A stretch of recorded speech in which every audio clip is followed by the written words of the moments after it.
Assalamualaikum warahmatullahi wabarakatuh. A'udzu billahi minasy syaithanir rajim.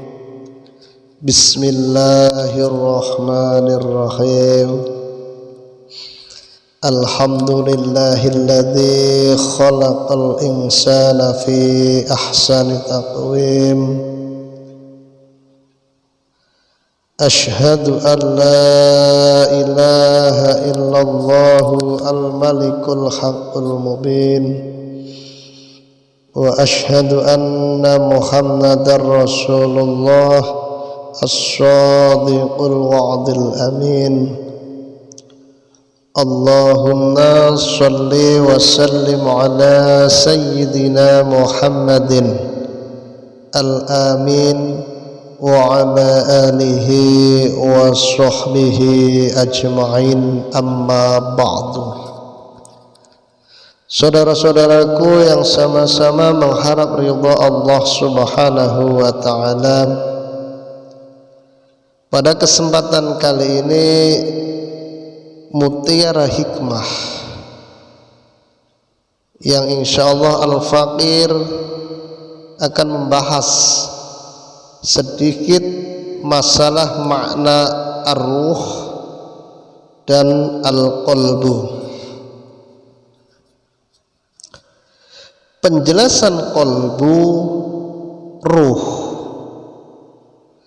Apa itu qalbu? Banyak orang memahami bahwa hati atau qalbu itu adalah segumpal daging dalam diri manusia. Pemahaman ini tidak salah karena didasarkan pada sabda Rasulullah Shallallahu Alaihi Wasallam sebagai berikut, yang artinya, ketahuilah bahwa di dalam diri ini terdapat segumpal daging. Jika dia baik, maka baiklah seluruh tubuh ini, dan jika dia buruk, maka buruklah seluruh tubuh ini. Ketahuilah bahwa dia adalah hati. Riwayat Bukhari wa Muslim. Namun pemahaman ini adalah pemahaman yang sangat amat mendasar yang diajarkan oleh Rasulullah Shallallahu Alaihi Wasallam kepada umatnya yang pada waktu itu masih kental dengan kejahiliahan dan tidak mau menerima sesuatu yang sulit dipahami secara akal. Adapun maksudnya agar umatnya mudah mengerti dan tidak timbul banyak pertanyaan yang menjadikannya kembali kepada kemusyrikan dan kekufuran. Menurut penjelasan Ki Haji Zainal Abidin Fazul Asab, pimpinan Pondok Pesantren Az-Zainiyah Nagro Sukabumi, bahasa yang digunakan oleh Rasulullah Shallallahu Alaihi Wasallam dalam hadis di atas merupakan kepiawaian komunikasi.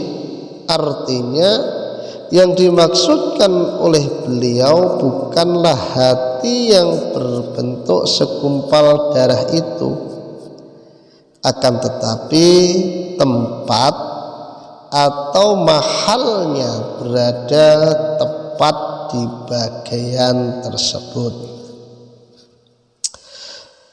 Saudara-saudaraku yang sama-sama mengharap ridha Allah Subhanahu wa ta'ala, qalbu adalah sebuah latifah atau titik sensor atau dimensi ketuhanan yang tidak mempunyai bentuk fisik sebagaimana dipahami oleh sebagian kita.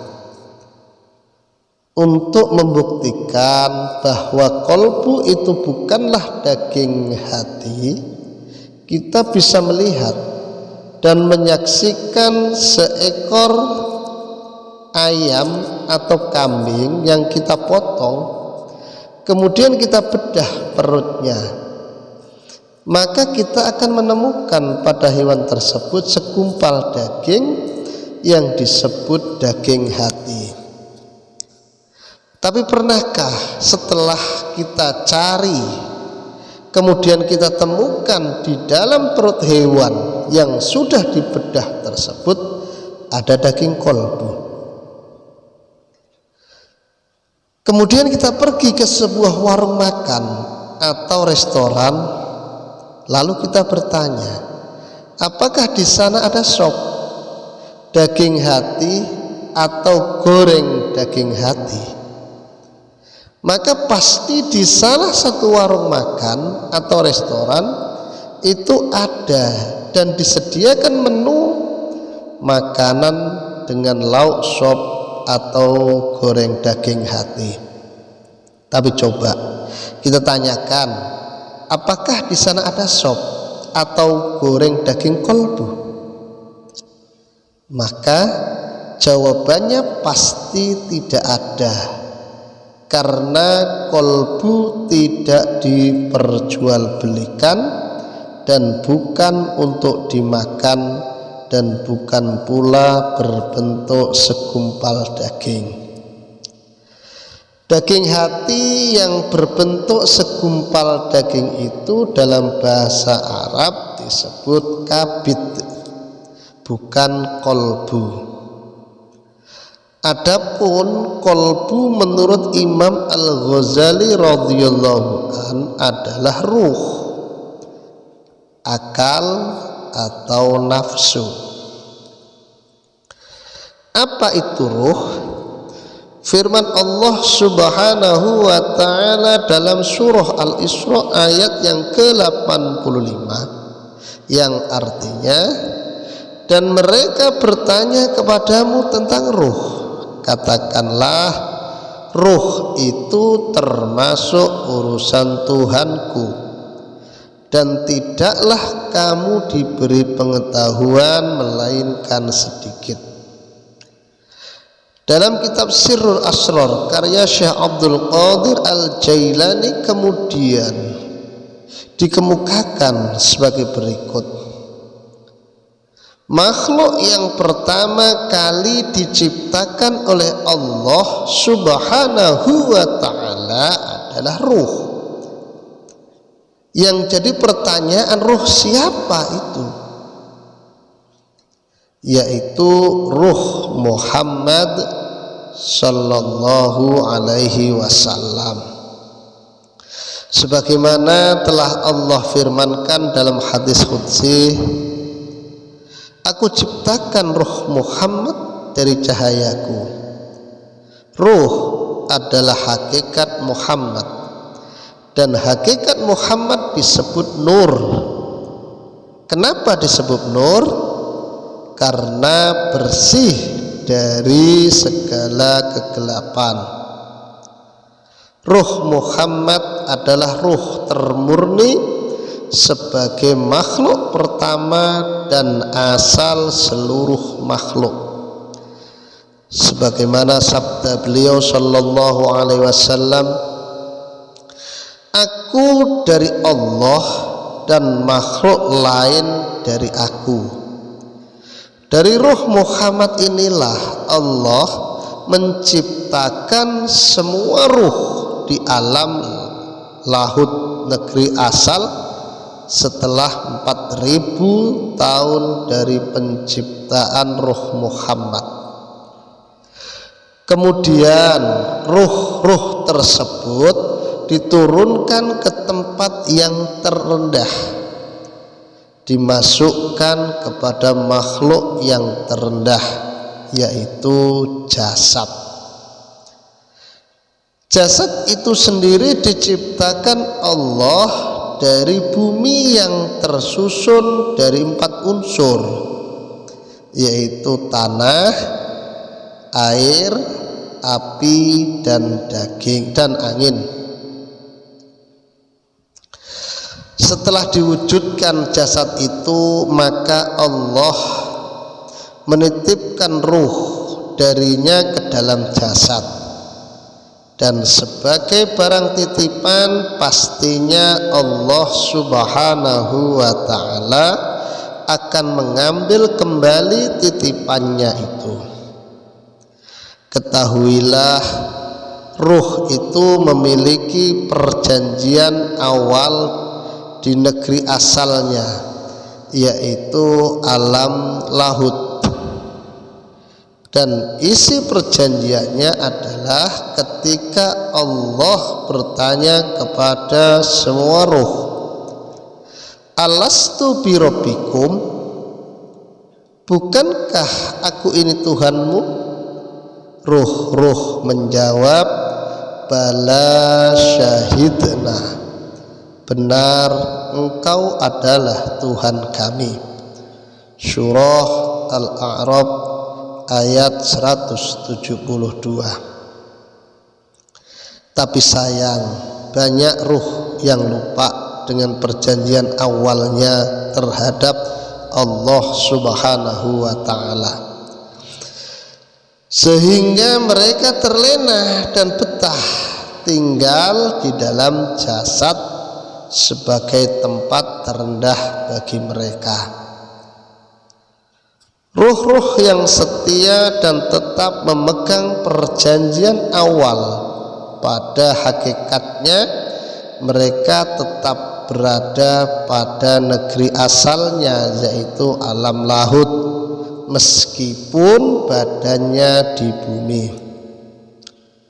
Namun sangat sedikit orang yang sadar dan berkeinginan pulang atau kembali ke negeri asalnya.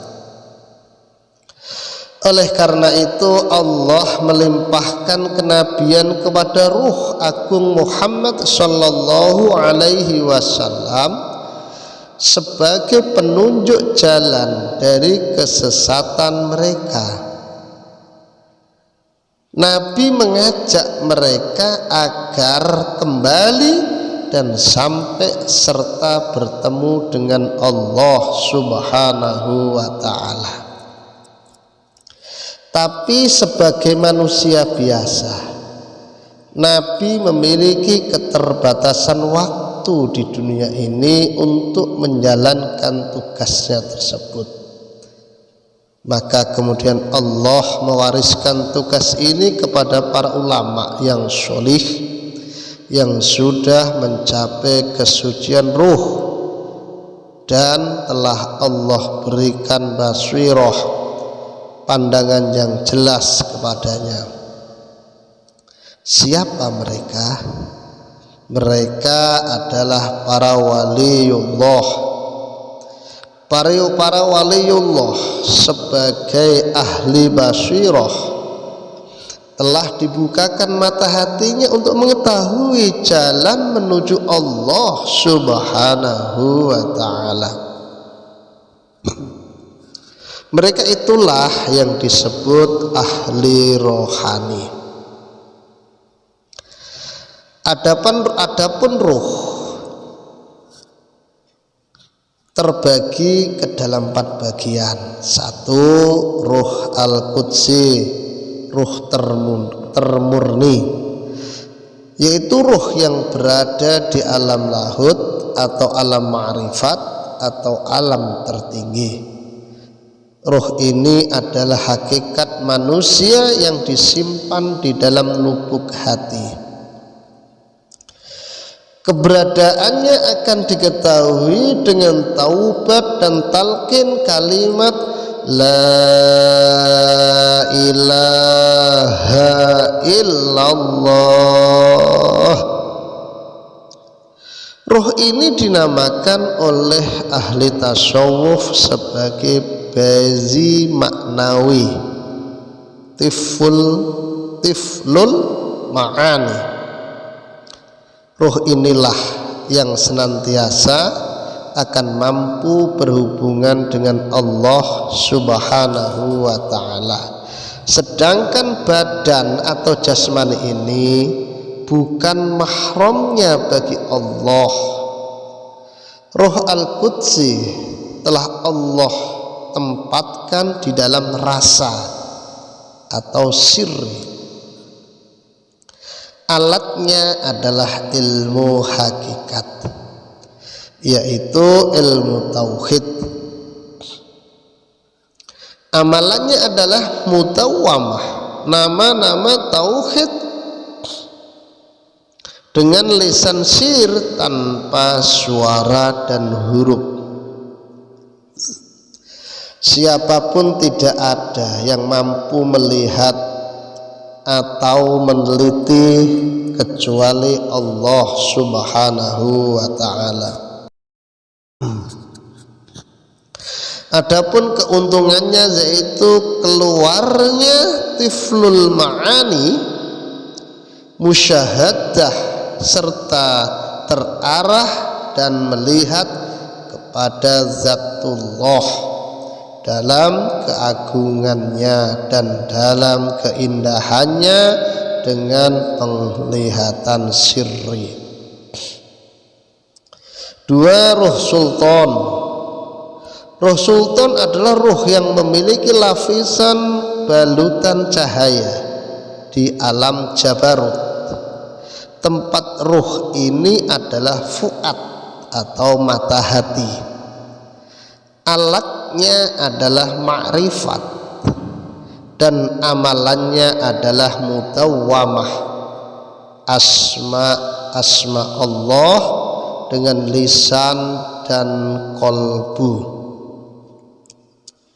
Adapun keuntungan pengolahan dari ruh sultani adalah melihat pantulan jamaliyah, keindahan Allah, yang mana tempatnya adalah di surga ketiga, yaitu surga Firdaus.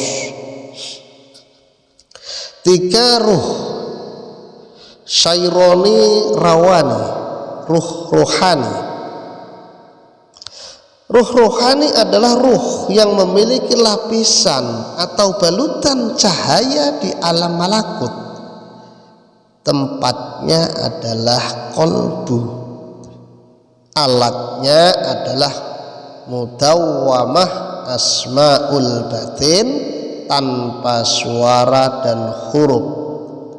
Hasilnya adalah ma'rifat kepada Allah Subhanahu wa ta'ala. Ilmu batin memperoleh ketenangan dalam bergaul. Hidupnya hati dan musyahadah di alam malakut, seperti menyaksikan surga dan ahlinya dan malaikat-malaikatnya. Tempatnya di akhirat adalah surga tingkat kedua, yaitu surga Naim. 4, ruh jasmani. Ruh jasmani adalah ruh yang memiliki lapisan balutan cahaya di alam mulki, alam terendah bagi ruh. Ruh jasmani Allah telah tempatkan di dalam jasad antara daging dan darah,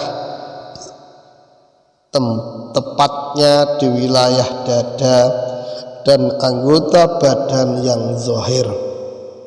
Alat untuk mengolah ruh ini adalah syariat. Hasilnya adalah wilayah pertolongan Allah Subhanahu wa ta'ala. Mukasyafah, terbukanya hijab antara manusia dengan Allah, dan musyahadah, merasa berhadap-hadapan dengan Allah. Begitu pula karomatul kauniyah, pada martabat kewalian seperti berjalan di atas air, terbang di udara, menyingkat jarak, mendengar dari jauh, melihat rahasia badan, dan lain sebagainya. Keuntungan di akhirat akan ditempatkan di surga ma'wah. Saudara-saudaraku yang sama-sama mengharap ridha Allah Subhanahu wa ta'ala, setiap ruh itu mempunyai hanut atau tempat di daerah keberadaannya, dan bekal atau alat pengolahannya, dan keuntungan atau hasil pengolahannya, dan cara pengolahannya yang tidak pernah sia-sia, yang diketahui secara rahasia maupun secara terbuka. Oleh karena itu wajib bagi setiap manusia untuk mengetahui cara mengolah dirinya, sebab apa yang dilakukan di muka bumi ini akan dimintai pertanggungjawabannya kelak di hari kiamat. Adapun tujuan utama didatangkannya manusia ke alam terendah adalah agar manusia berupaya kembali mendekatkan diri kepada Allah Subhanahu wa ta'ala dan mencapai derajat kembalinya manusia di tempat asalnya dengan menggunakan kolbu dan jasad. Maka perlu ditanamkan bibit tauhid di ladang hati atau di dalam hati agar tumbuh menjadi pohon tauhid yang akarnya tertanam di dalam rasa dan menghasilkan buah tauhid untuk mencapai ridha Allah Subhanahu wa ta'ala. Syekh Abdul Qadir Al-Jailani radhiyallahu an menyebut ruh atau hakikat Muhammad itu adalah akal. Saudara-saudaraku yang sama-sama mengharap ridha Allah Subhanahu wa ta'ala, itulah tadi penjelasan ruh dan kolbu, yang mana ruh terbagi menjadi 4. 1 ruh al-qudsi, 2 ruh sultan, 3 ruh rohani, 4 ruh jasmani. Mudah-mudahan sedikit penjelasan tentang kolbu dan ruh bermanfaat khusus buat diri al-fakir, umumnya buat pendengar semuanya. Kurang lebihnya mohon maaf. Wallahul musta'an ila tariqil hasan. Wallahu yaqdi bihibati wa firah li walakum fi darajatil akhirah. Assalamualaikum warahmatullahi wabarakatuh.